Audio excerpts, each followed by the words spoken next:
జిల్లా తాడేపల్లిగూడెంలోని మద్యం షాపుల్లో ప్రొహిబిషన్ అండ్ ఎక్సైజ్ శాఖ అధికారులు తనిఖీలు చేపట్టారు. మద్యం షాపుల్లో నకిలీ మద్యం అరికట్టడానికి తనిఖీలు చేస్తున్నట్లుగా అధికారులు తెలిపారు. మద్యం కొనుగోలుదారులు ఎక్సైజ్ సురక్ష యాప్ను డౌన్లోడ్ చేసుకోవాలి అన్నారు. మద్యం వ్యాపారులు తప్పనిసరిగా ప్రతి బాటిల్ను స్కాన్ చేసి విక్రయించాలని సూచించారు.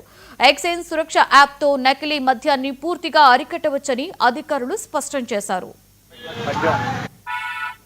డిస్టరీల నుంచి అట్లాగే డిపోల నుంచి వచ్చినటువంటి మద్యం ఎటువంటి కల్తీ కానీ లేదా అనుమానాలకి తావులేదు అని నిరూపించడం కోసం, అలాగే కన్జ్యూమర్కి నమ్మకమైనటువంటి మద్యం బాటిల్స్ వారు కోరుకున్నటువంటి బ్రాండ్స్ని ఇవ్వటం కోసం ఒక ఏపీ ఎక్సైజ్ సురక్ష యాప్ అనేటువంటి దాన్ని అందుబాటులో తీసుకొచ్చింది.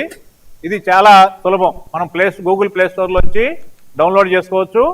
కస్టమర్ ఎవరైనా సరే కొనుక్కున్నటువంటి బాటిల్ దాని మీద స్కాన్ చేసినట్లయితే దాని క్యాప్ మీద కోడ్ ఉంటుంది. దాన్ని కనుక స్కాన్ చేసినట్లయితే మనకి ఇమ్మీడియట్గా దానికి వివరాలన్నీ కూడా మనకి తెలిసిపోతాయి. అలా మనకి వివరాలు రాలేదు అంటే అది ప్రభుత్వం సప్లై చేసిన మద్యం కాపోవచ్చు. 100% కూడా ప్రభుత్వం సప్లై చేసినటువంటి మద్యం మీద ఎటువంటి అనుమానాలు లేకుండా కన్జ్యూమర్స్ దాని మీద ఎటువంటి ఇది లేకుండా భయం లేకుండా